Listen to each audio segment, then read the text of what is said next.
자, 이번 시간은 이제 지난 시간에 이어서 이제 의미론적인 관점에 대한 부분과 정보와 관련된 이제 전반적인 부분들 한번 좀 살펴보도록 하겠습니다.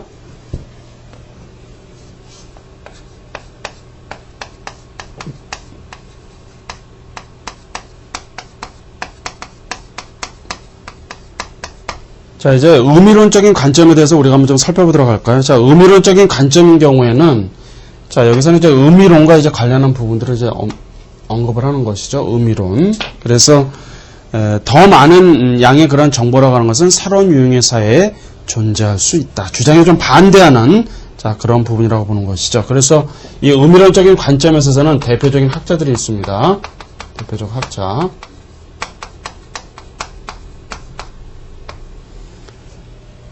먼저 이제 데프트라고 하는 학자가 있죠. 이 데프트라는 학자, 자, 기출문제에 이제 출제된 그런 부분도 있으니까요. 이 학자가 어떠한 얘기를 하고 어떠한 주장을 했는지, 자, 그런 분들 여러분들이 반드시 정리를 하셔야 돼요. 자, 그래서 이 데프트라는 학자는 이렇게 얘기했습니다. 정보는 의미 있는 자료로 수신자의 행위를 바꾸는 자료다. 수신자의 행위를 바꾸는 자료다.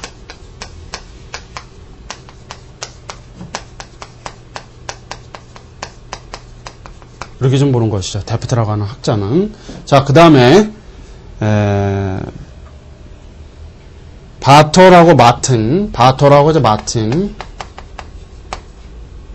마틴이라고 하는 이제 학자가 있죠. 이 두 사람인 경우에는 자, 정보라고 하는 것은 의사결정자에게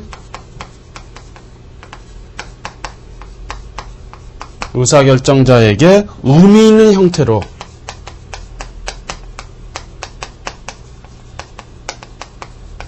처리하고 분석된 자료다.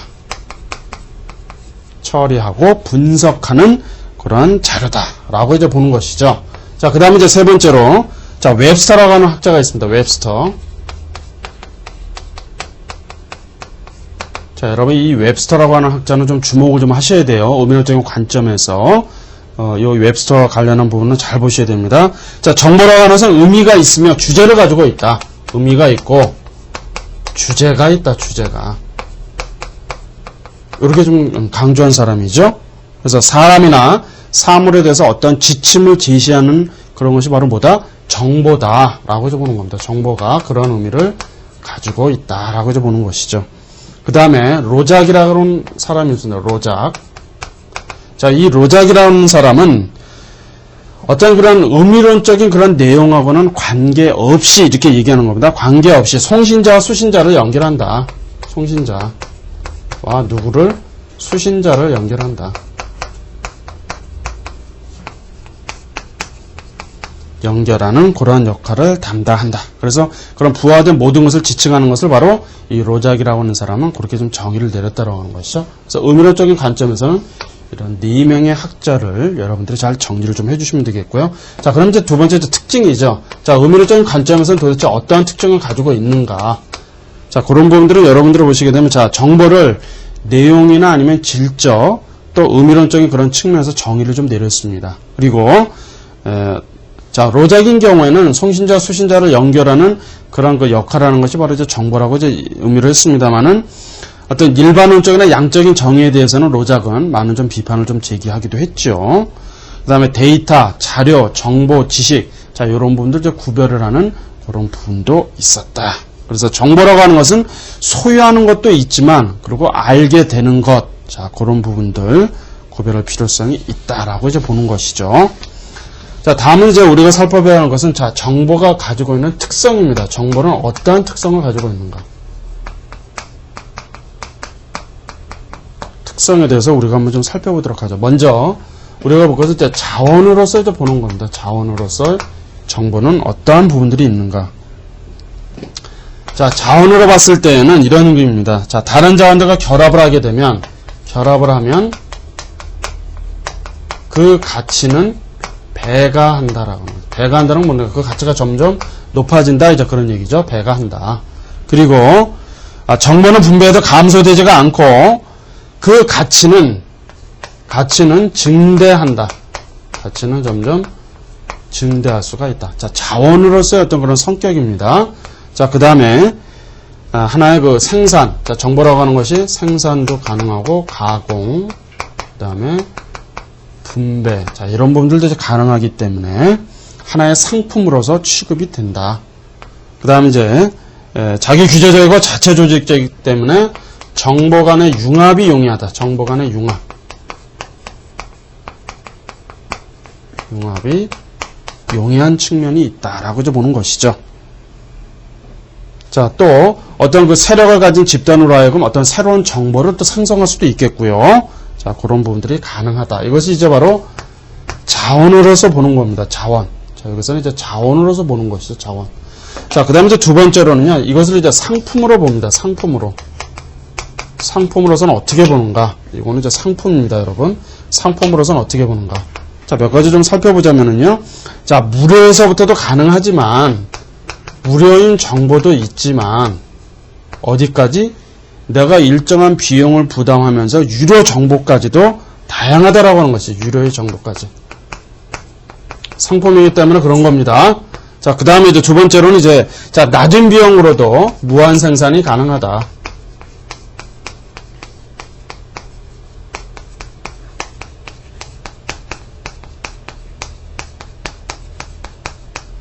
가능한 그런 측면이 있다.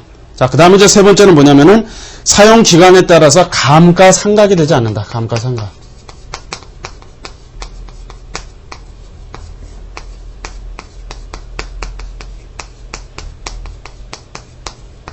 특징을 가지고 있다. 자, 그 다음에 이제 마지막으로는 자, 저장을 하게 되면요. 저장하게 되면 장기간 보존이 가능하다.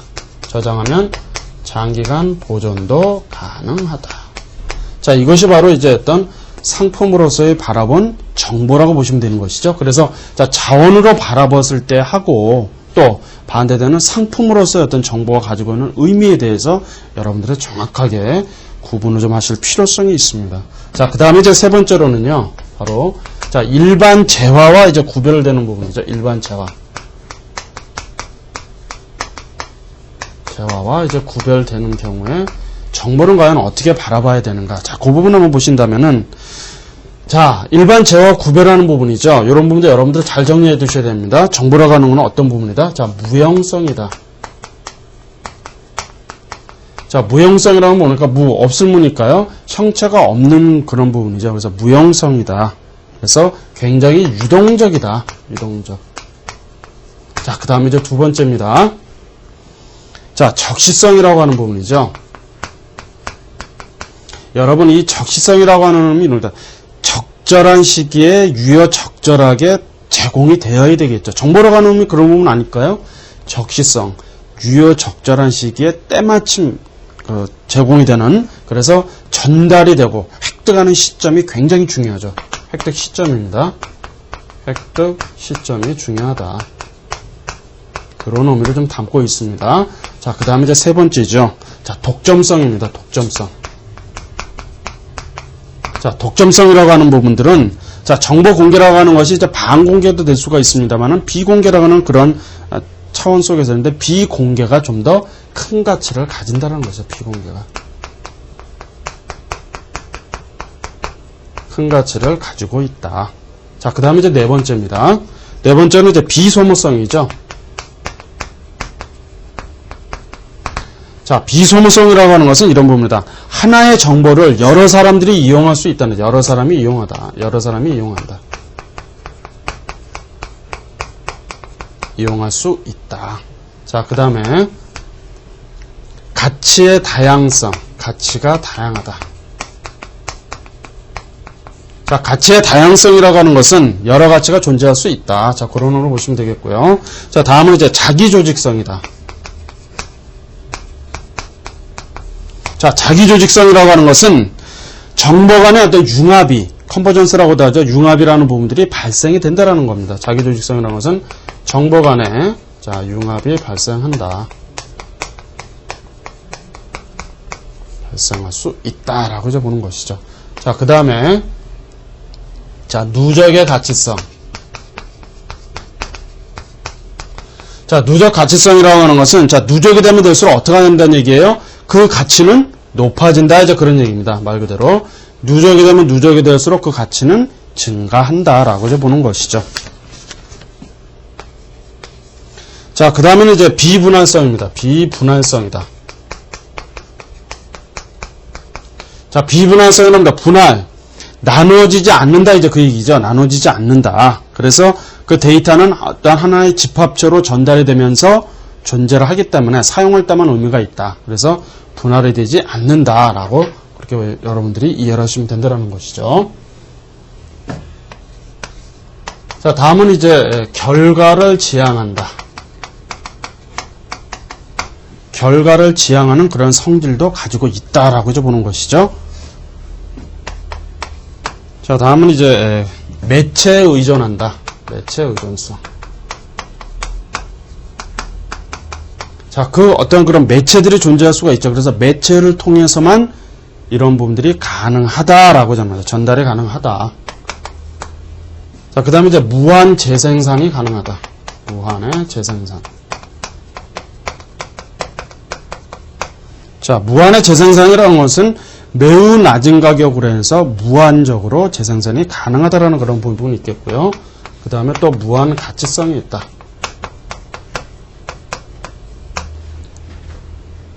가치가 무한히 증가될 수가 있다. 자, 이런 부분들이 바로 이제 재화로서 가지고 있는 정보의 성질이다라고 여러분들이 그렇게 좀 정리를 좀 하시면 되겠죠. 무한, 일반 재화와 좀 구별이 되는 그런 부분이 있겠고요. 자, 그 다음에 이제 네 번째는 뭐냐면은, 자, 정보제로서의 이제 특징이 있습니다. 정보제로서. 정보제로서는 어떤 특징을 좀 가지고 있는가라고 하는 부분을 한번 좀 살펴보도록 한다는 것이죠.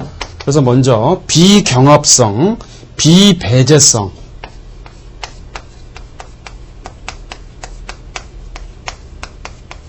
그 다음에 비배제성. 이런 이제 두 가지 성질을 좀 정보제로서 가지고 있는 특징은 바로 이런 부분들이 있다라고 이제 보는 것이죠. 자, 그 다음에 이제 두 번째로는요, 생산량이 증가하면 증가할수록 평균 비용은 감소한다. 평균 비용은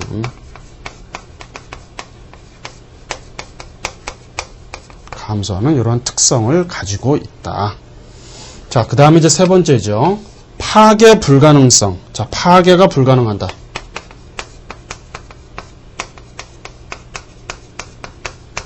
자, 파괴가 불가능하다는 얘기는 무슨 의미일까요?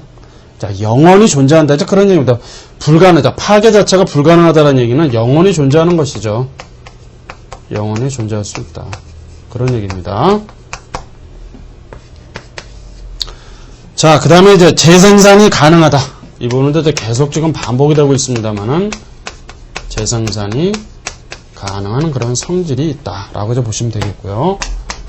자, 그 다음에 이제 보시게 되는 것은 이제 경험제로. 자, 경험제로 실제 사용하기 전에는 그 가치 판단이 어렵다.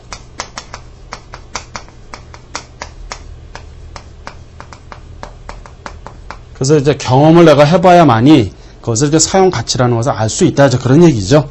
그 다음에 이제 수정도 가능하고 또 자, 보안이 뭐에 편리하다. 보완할 수 있다. 자, 이런 부분들이 이제 정보제로서 가지고 있는 특징입니다. 정보제로서 가지고 있는 특징이다. 그래서 여러분들 그렇게 좀 잘 정리를 좀 해주셔야 될 것 같고요. 자, 다음은 이제 우리가 봐야 될 것은 뭐냐면은 정보의 속성입니다. 정보는 어떤 속성을 가지고 있는가. 속성. 그 다음에 어떠한 성질을 가지고 있는가. 이런 부분들을 이제 언급을 하고 있는 것이죠. 자, 먼저 이제 정보의 속성을 한번 먼저 보고자 합니다. 정보는 어떤 속성이 있는지. 속성에 대해서 먼저 한번 좀 살펴보죠. 이거는 이제 맥컬이라고 하는 이제 학자가 있죠. 학자는 정보는 이러이러한 속성을 가지고 있다라고 이제 얘기를 합니다. 자, 정보는 사실과 동일하다. 사실은 뭔가 팩트죠, 팩트. 사실입니다. 사실과 동의어다. 그렇죠. 팩트를 중심으로 해야 되겠죠. 정보라고 하는 것이요. 거짓이 되면 안 되겠죠. 자, 그 다음에 이제 두 번째로는요. 자, 알고 있다고 생각하는 것의 변화나 강화, 변화 또는 강화에 영향을 미친다.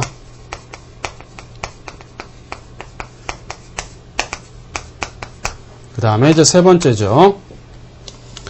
자, 정보라고 하는 것은 의사를 결정하는 하나의 도구다. 이 부분도 계속 언급이 되는 부분입니다. 의사 결정의 도구다. 이렇게 좀 보고 있는 것이죠. 자, 그 다음에 네 번째. 메시지 선택에 있어서는 정보라고 하는 것은 인간이 가지는 선택의 자유다. 인간이 가지는 선택의 자유. 이렇게 좀 본다는 거죠. 선택을 할 수 있는 자유다라고 좀 보는 것이죠. 자, 그 다음에 이제 필요한 어떤 정보량의 결정이라고 하는 것은 문제가 어느 만큼 복잡한가 안 한가 그런 부분에 의존할 수도 있다. 그 다음에 정보라고 하는 것은 어떤 지식을 생성하게 되는 원재료다. 재료다. 그렇게 좀 보는 것이죠. 자, 그러면 이런 속성을 우리가 좀 살펴보았다고 한다면은요. 다음은 이제 정보가 가지고 있는 성질 한번 보도록 하겠습니다. 정보는 어떤 성질이 있는가. 자, 이 정보의 성질과 관련해서는 자, 오리가사라고 하는 김재흥이라고 하는 분이 언급을 하고 있는 부분도 한번 좀 보도록 하겠습니다. 자, 여기서는 이제 정보의 속성에 대해서 언급을 했죠, 여러분. 자, 이 부분은 뭐다? 정보의 성질입니다. 성질. 어떠한 성질을 가지고 있는가. 그래서 성질은요. 자, 먼저 첫 번째입니다. 복제가 용이하다라고 하는 것이죠. 정보라고 하는 것은 복제가 얼마든지 가능하다. 이제 그런 얘기죠. 저비용으로 해서. 자, 두 번째는요. 공유가 가능합니다. 공유.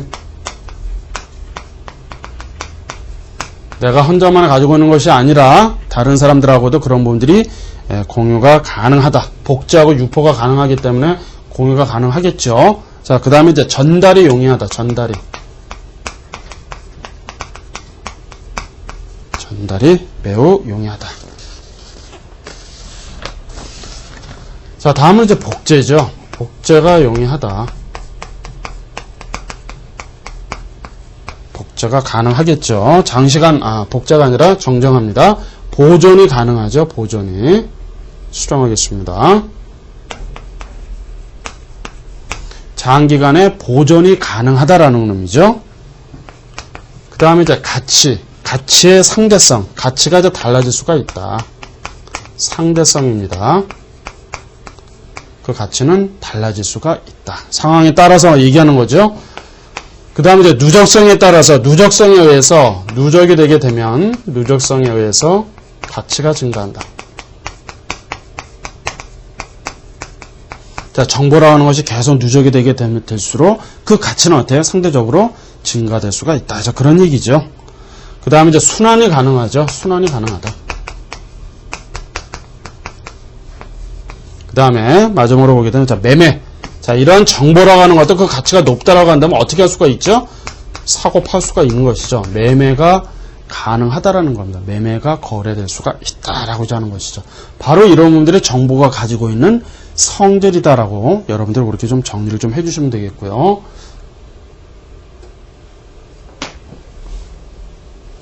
자, 그 다음에 이제 중요한 부분이죠. 자, 여러분들이 보시게 되면 정보의 질적 요건이라고 있습니다. 정보의 질적 요건. 이 부분은 이제 웹스터라고 하는 학자가 중요한 얘기한 부분인데요.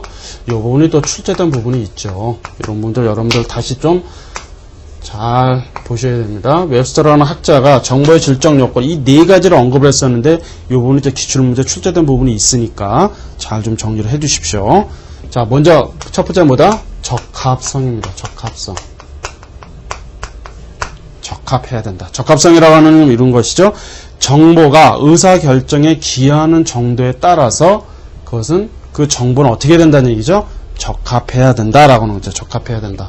두 번째로는요, 적시성입니다. 자, 시는 이제 시간이죠. 그래서 이 적시성이라고 하는 것은 바로 이런 의미죠.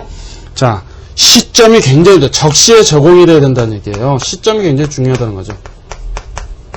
시점이 매우 중요하다는 겁니다. 그 다음에 이제 세 번째죠. 세 번째로는 바로 이제 정확성입니다. 정확해야 되겠죠. 이 정보라고 하는 부분이 어떻습니까? 팩트를 중심으로 해서 매우 정확하게 전달이 돼야 된다는 얘기예요. 그 다음에 이제 네 번째로는 객관성이죠. 자, 주관적인 그런 부분이 아니라 누가 보더라도, 객관적으로 누가 보더라도 그런 부분은 타당해야 되겠죠. 그래서 객관적인 부분이 담보되어야 된다는 것이죠. 그래서 이 웹스터라고 하는 사람이 주장하고 있는 정보의 질적 요건, 이 네 가지는요, 여러분들이 잘 정리를 꼭 해두셔야 돼요. 왜냐면 기출문제 나왔던 부분이니까. 자, 적합성, 적시성, 정확성, 맨 마지막은 무엇이다? 객관성. 요 네 가지는 여러분들이 잘 정리를 좀 해주시기 바랍니다. 자, 다음은 이제 정보의 가치에 대해서 한번 좀 보도록 할까요? 자, 이 정보의 가치와 관련한 부분도 여러분들이 이제 교재에 이제 도표가 나와 있습니다만은 정보의 가치도 많은 이제 변화를 좀 가져왔었죠. 자, 초기에는 이제 농업사회였었죠. 농업사회. 농업사회를 이제 거치게 되면서 산업사회로 오게 되고, 그리고 이제 정보사회로 이제 접어들어가는 것이죠. 정보사회로. 자, 초기에 이러한 농업사회에 있어서는 어떻습니까? 자, 물질이라는 부분이 가장 컸어요. 그래서 물질과 에너지와 정보의 순으로 나뉘어졌습니다만, 산업사회에서는 그런 구분이 있습니까? 아니죠. 물질이든 에너지든 정보든 모두 동일시해서 봤었죠. 하지만 정보사회에서는요, 무엇이 가장 우선일까요? 바로 정보라고 하는 부분이죠. 정보가 최우선이죠. 정보사회에서는 말 그대로 정보가 최우선이죠. 정보가 에너지와 그 다음에 물질, 이런 부분으로 보는 것이 바로 정보사회다라고 여러분들이 그런 흐름과 변화는 좀 이해를 하실 수가 있겠습니다. 자, 그러면 바로 이런 정보의 가치 분류를 한번 좀 보도록 할까요? 정보는 어떠한 가치를 가지고 있는가? 분류와 관련한 부분을 한번 좀 보도록. 이거는 이제 스테판이라고 하는, 스테판이라고 봐야 되겠죠? 스테판 학자가 이제 언급한 부분인데, 정보는 어떠한 가치를 가지고 있는지 한번 좀 보도록 하겠습니다. 먼저, 자, 정보라고 하는 것은 상업적 가치가 있다. 상업적 가치가 있다.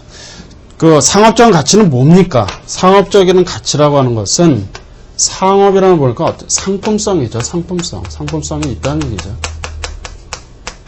상품성이 가지고 있다라는 것을 좀 강조하는 그런 부분을 보실 수가 있겠죠. 그래서 어떤 매스미디어, 뭐 신문이라든지 잡지라든지, 자, 이런 부분들을 통해서 볼 수가 있겠고요. 자, 그 다음 이제 두 번째로는, 자, 개인적 가치입니다. 개인적 가치.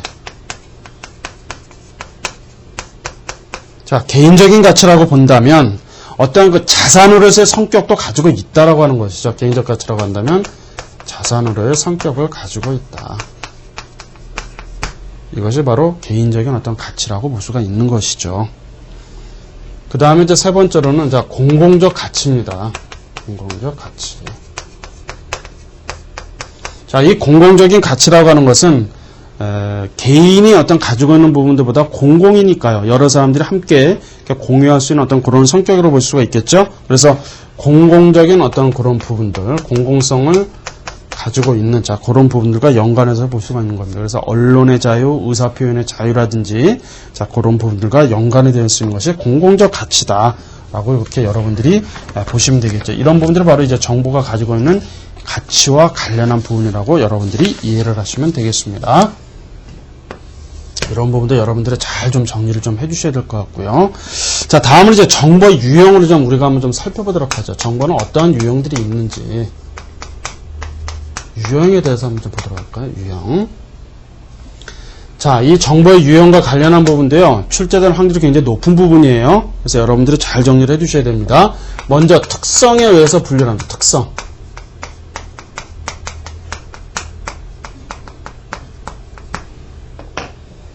자, 여러분들이 이 유형과 관련한 부분도 출제될 확률이 높은 부분이니까 잘 보셔야 됩니다. 먼저 이제 특성을 먼저 한번 보도록 하죠. 자, 여기서는 뭐다? 특성에 의해서 먼저 이제 분류를 한번 해보겠다. 그래서 먼저 이제 발생 원인을 한번 봅니다. 자, 발생 원인과 관련해서는요, 이렇게 봅니다. 자, 내부에서 발생하느냐, 외부에서 발생하느냐, 이렇게 보죠. 그래서 외부 정보. 다음에 내부 정보. 자, 그 다음에 이제 두 번째죠. 특성과 관련해서. 자, 이것이 양이냐 아니면 질이냐, 이런 부분입니다. 양적으로 또 질적인 기준으로 보느냐. 자, 그래서 양과 관련한다면 정량 정보라고 합니다. 여러분, 정량 정보라고 한다. 그러면 질인 경우는요, 정성 정보라고 해요. 정성 정보다. 조금 생소할 수도 있습니다만은 이런 구분 잘 해두셔야 되죠. 정량입니다, 여러분. 요거는 정량이고요. 요거는 정성이다. 그렇게 해서 구분을 좀 두셔야 됩니다. 자, 그 다음에 이제 시계열이라는 것은 이제 시간이죠. 그래서 이것은 시계열이니까요. 과거와 현재, 미래를 나누어 보는 겁니다. 과거를 통해서 현재를 통해서 미래에 대한 그런 부분을 바라본다. 그런 정보들이죠. 그 다음에 이제 네 번째는 이제 발생 빈도입니다. 자, 발생 빈도와 관련해서는 자, 이것이 과연 항상 있는 정보냐, 아니면 수시 정보냐라고 하는 거죠. 수시 정보냐. 이런 관점에서 보는 것이 바로 특성과 관련한 부분은 이렇게 네 가지로 봅니다. 네 가지로 나눠볼 수가 있다. 특성에 의한 분류죠. 그 다음에 이제 두 번째로는요, 이용 목적에 의한 분류를 한번 보도록 하겠습니다. 이용 목적.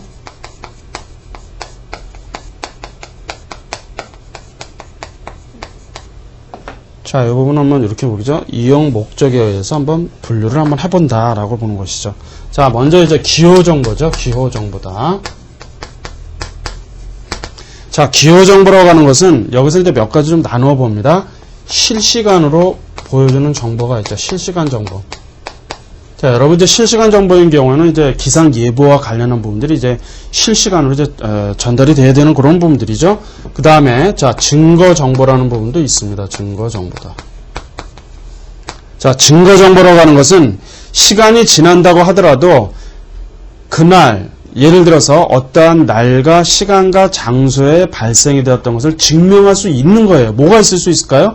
예를 들어서 영수증 같은 경우죠. 그죠? 그래서 이런 거는 이제 기상 예보와 관련한 부분이고, 그 다음에 증거 정보인 경우는 영수증 같은 경우죠. 영수증. 그러니까 어느 날에 어느 시간에 어느 장소에서 누구와 만나서 어떤 무슨 식사를 했다, 아니면 뭐 술을 한잔 했다라고 한다면 증명할 수 있는 서류죠. 그것을 이제 영수증이라고 합니다만은 그런 부분들이 바로 이제 증거 정보다. 그렇게 좀 보실 수가 있는 것이죠. 그 다음에 이제 어떤 지적인 정보가 있죠. 지적 정보.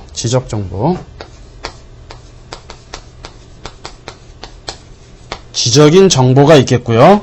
어떤 그 지식, 기술, 자, 문명, 그런 부분과 관련된 부분. 그 다음에 이제 역사적 정보. 자, 역사적인 어떤 사실과 관련된 부분들, 이런 분들은 바로 이제 기호 정보에 해당이 된다. 자, 그 다음에 이제 두 번째로는요, 자, 정서 정보라고 합니다. 정서 정보다. 자, 정서 정보인 경우에는 어떤 감각과 정서와 관련된 부분이에요. 정서니까요. 감각이나 정서. 이런 부분들과 이제 관련이 되어 있다라고 이제 보시면 되겠죠. 그래서, 자, 이번에 어떤 문자나 아니면 소리나 이런 어떤 형상화된 것으로 이제 표현해 주는 겁니다. 그래서 여기서는 주로 이제 음악과 관련한 부분이죠. 그 다음에 뭐 미술. 여러분, 음악이니까 좀 뭐 음표, 뭐 악보, 이런 부분이 되겠고요. 미술이라고 한다면은 어떤 내가 가지고 있는 생각이나 사고를 형상화시켜서 만들어낸 것이죠. 자, 그런 부분들이 이제 해당이 된다라고 보시면 되겠고요. 그래서 이런 부분은 주로 이제 예술적인 가치가 좀 높죠. 예술적 가치가 굉장히 높은 경우가 바로 이제 이런 정서 정보다라고 보시면 되겠고요. 자, 그 다음에 이제 제어 정보라고 있습니다. 제어 정보. 자, 제어 정보인 경우에는 여기도 이제 여러 가지가 쭉 언급이 됩니다만은 각각 한번 보시자면 이제 경기와 관련한 정보. 자, 경기는 주로 이제 어떤 경제와 관련한 자, 그런 부분들입니다. 경기를 예측하고 어떤 그런 부분들이죠. 뭐 기상, 경기 기상, 뭐 그런 부분들이고, 그 다음 투자 정보도 있죠. 투자와 관련해서 주식시장이 어떻게 됐는지, 흐름은 어떻게 되는지 뭐 예측하는 그런 부분들이 되겠고요. 자, 그 다음에 이제 금융 외환.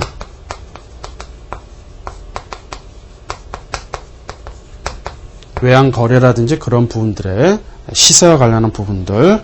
그 다음에 이제 경영 정보도 있습니다. 정보들. 그 다음에 이제 뉴스텔레콤. 기사와 관련한 부분들이겠죠. 그런 부분들을 이제 검색할 수 있는, 자, 그런 부분들이 이제 해당이 될 겁니다. 그 다음에 이제 상품에 대한 정보들. 그리고 지역, 어떤 지역에 대한 정보.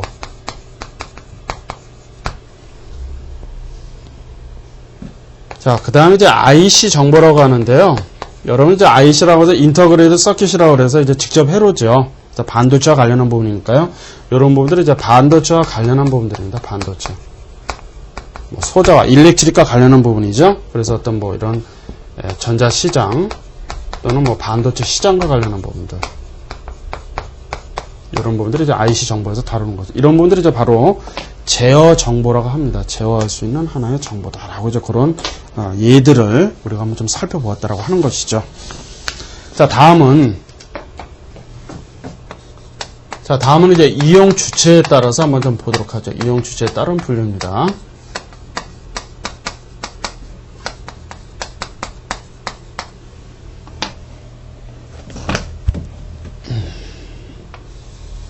요거는 이제 이용을 누가 하느냐에 따라서 한번 좀 보도록 하죠. 자, 먼저 이제 목적 기준에 따라서 한번 좀 보도록 하겠습니다. 목적 기준. 기준에 따라서 먼저 형식 정보가 있습니다.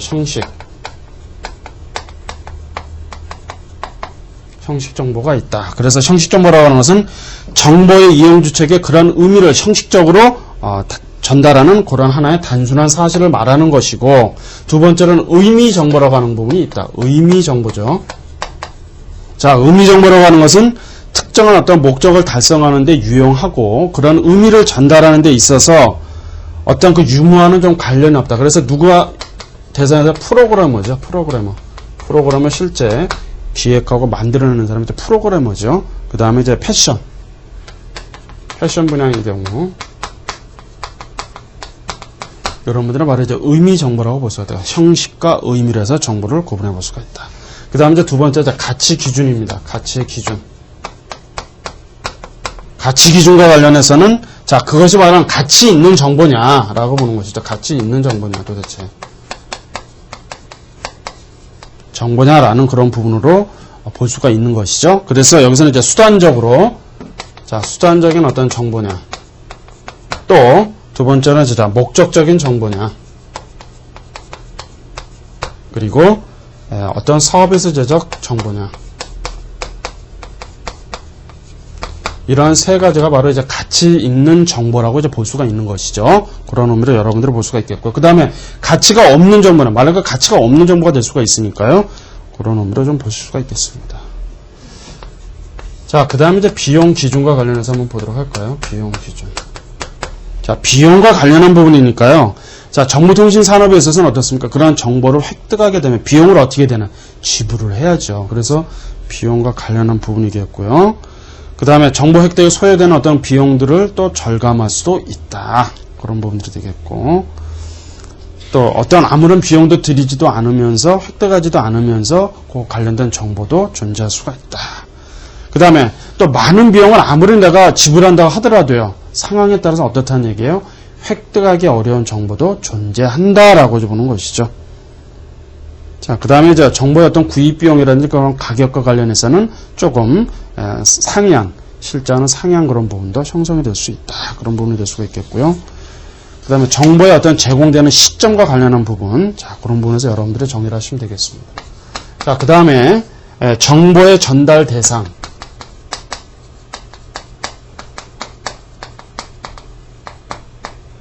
대상이 있고, 그 다음에 조직 특성.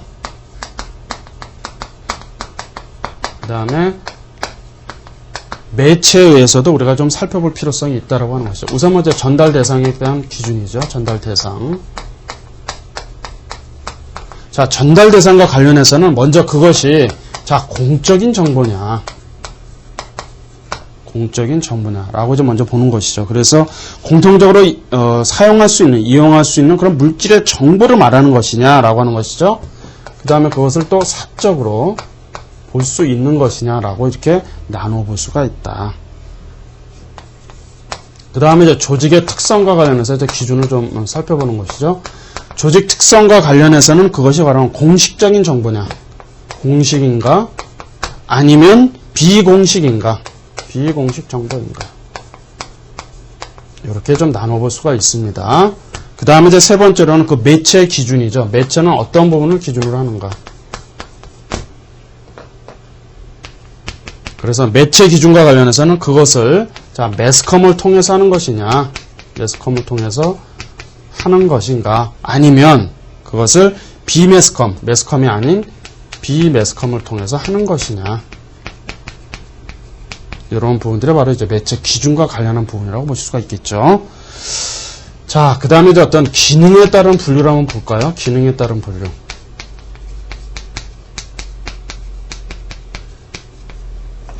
자, 여기서 이제 기능과 관련한 부분들을 이제 언급을 합니다. 기능과 관련해서. 자, 이것이 이제 어떤 그런 기술 정보냐, 기술을 말하는 것이냐, 어떤 사실에 대한 정보냐, 그 다음에 예측할 수 있는 것이냐, 예측. 그리고 추론. 하고, 그 다음에 모형. 그리고, 자, 설명을 하는 것인가, 아니면 평가를 하는 것인가. 이런 부분들이 바로 어떤 기능과 관련한 그런 부분이다라고 여러분들 그렇게 좀 이해를 하시면 되겠습니다. 자, 다음은 이제 표현 형식이죠. 표현을 어떻게 하는가. 자, 표현 형식과 관련해서는요, 먼저 표현이니까요, 시각적인 정보로 나타내 볼 수가 있죠. 시각. 볼 수 있어야 된다는 얘기죠, 정보를. 그래서 뭐, 영화나 TV나, 자, 이런 부분들을 관련할 수가 있겠고요. 그 다음에 청각. 자, 들을 수 있어야죠. 청각 정보. 그래서 뭐, 레코드라든지, 어떤 CD라든지, 그런 라디오를 통해서 들을 수 있는 부분들. 그 다음에 세 번째는 이제 문자죠. 문자로 볼 수 있는가. 문자 정보와 관련한 부분. 어떤 문자 형태로 해서, 자, 도서, 잡지, 뭐, 회의록, 이런 부분들 해당이 되겠죠. 그 다음에 네 번째로 이제 동영상이죠. 동영상으로 볼 수 있는가. 그래서 이런 부분들은 바로 표현 형식과 관련한 부분입니다. 표현할 수 있는 부분들이죠. 시각이냐, 청각이냐, 아니면 문자냐, 아니면 동영상이냐, 이런 부분들이 되겠죠. 자, 그 다음에 이제 일곱 번째는 이제 생성 가공입니다. 생성 가공. 자, 이 부분도 기출문제로 여러분들 출제된 부분이 있습니다. 이거 굉장히 중요한 부분이에요. 생성 가공 관련해서는 자, 이것이 1차 정보에 해당이 되는지, 2차 정보에 해당이 되는지, 마지막으로 3차 정보에 해당이 되는지, 이거를 꼭 출제가 된 부분이 있습니다.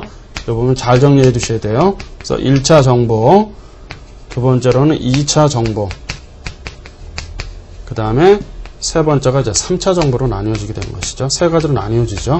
자, 그럼 이제 1차 정보인 경우에는 뭐가 있는가? 주로 이제 어떤 그 보고서입니다. 보고서, 기술 보고서 형식이라든지, 아니면 어떤 뭐 회의록이라든지, 뭐 학술 잡지, 그 다음에 마지막으로 논문이죠. 이런 부분들이 이제 1차 정보라고 한다면 2차 정보는요. 이러한 1차 정보를 토대로 해서 만들어내는 것이에요. 그래서 자, 서지, 색인, 그 다음에 뭐 색인, 자, 초록, 그리고 목록, 이런 부분들이 이제 2차 정보입니다, 여러분. 그래서 이 부분이 이제 출제됐던 부분이 있었죠. 색인이라든지 이런 부분들이 바로 무엇 정보? 2차 정보에 해당이 된다라고 이제 출제된 부분이 있었다는 얘기예요. 3차 정보인 경우는 요거보다 좀 더 1차와 2차 정보를 토대로 해서 만들어낸 것이 바로 뭐다? 3차 정보죠. 그래서 무엇이 나올 수 있을까요? 교과서. 그 다음에 무슨 뭐 백과사전. 이런 부분들이죠. 그 다음에 뭐 요약, 해설했으면 그것을 요약집 같은 경우. 그 다음에 뭐 참고서, 뭐 이런 부분들이죠. 참고 자료. 이런 부분이 이제 3차 정보죠. 그래서 생성 가공에 따른 분류에 있어서는 1차 정보서부터 해서 2차에 따라서 3차까지 가는데 거기에 얘들이 있죠. 이런 부분들을 여러분들이 잘 보셔야 됩니다. 이런 부분들이 출제된 부분이 있으니까요. 그런 부분들 잘 정리를 좀 해주시면 되겠죠. 자, 다음은 이제 정보의 유통에 대한 부분인데요. 이 부분도 굉장히 중요한 의미를 좀 담고 있죠. 자, 정보라고 하는 것은 도대체 어떻게 생산이 돼서 가공이 돼서 그것이 이렇게 유통이 되는가, 그 단계만 잘 보시면 됩니다. 그래서 먼저 이제 정보를 생산하죠. 정보를 생산합니다. 정보를 생산한다. 생산하는 과정을 거치게 되면 그러한 정보를 이제 발행하고 배포합니다. 정보를 발행하고 배포하는 과정이 있다. 자, 그러게 되면 그 이후에는 이러한 정보를 누군가는 수집하고 관리를 하게 되는 것이죠. 관리를 하게 되는 것이에요. 그리고 나서 어떻게 한다는 얘기입니까? 이러한 정보가 이제 전달이 되죠. 전달을 하게 됩니다. 그리고 나서는 이러한 부분들을 누군가는 정보를 활용하죠. 활용하고 또 이용하게 되는 것이죠. 그래서 정보를 누군가는 생산해낼 것 같으면 이 단계를 잘 보셔야 돼요. 생산을 누군가 하면 그런 것을 발행하고 누군가는 배포를 할 것이고, 그러면 그것을 누군가는 수집하고 관리를 하겠죠. 합니다. 그리고 나서는 그것을 전달하는 과정을 통해서 궁극적으로는 활용하고 이용을 하게 되는, 이것이 바로 정보의 유통 과정이다 라고 여러분들 그렇게 좀 이해를 해주시면 되겠습니다. 자, 그 다음에 이제 정보의 그런 유통과 관련해서 유통 관련 기관들이 좀 언급을 하죠. 정보 유통의 관련 기관들이 좀 있습니다. 자, 몇 가지 좀 살펴보자면요. 먼저 이제 편집하고 출판하는 기관이 있죠. 편집하고 출판하는 이런 기관들이 있다. 자, 그 다음 이제 두 번째는 이제 다 이런 부분들이 이루어지게 되면 자, 도서관이라든지 또 학술정보센터,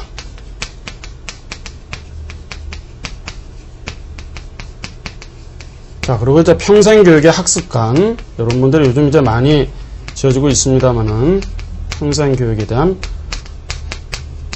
학습관 등에서도 이런 부분들이 이제 가능하죠.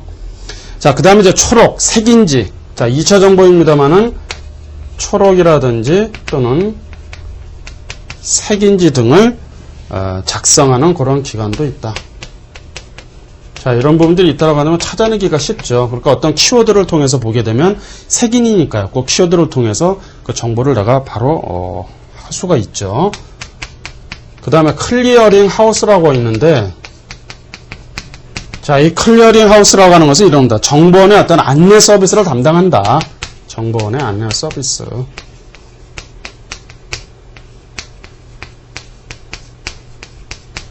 담당하는 것이 바로 클리어링 서비스다라고 보시면 되겠고요. 자, 그 다음에 이제 정보 에이전트.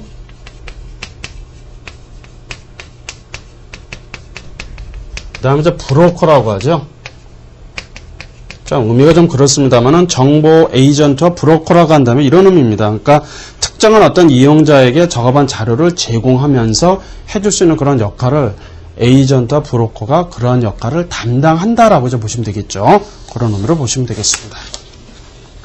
자, 이번 시간 강의 이상으로 마치겠습니다. 수고하셨습니다.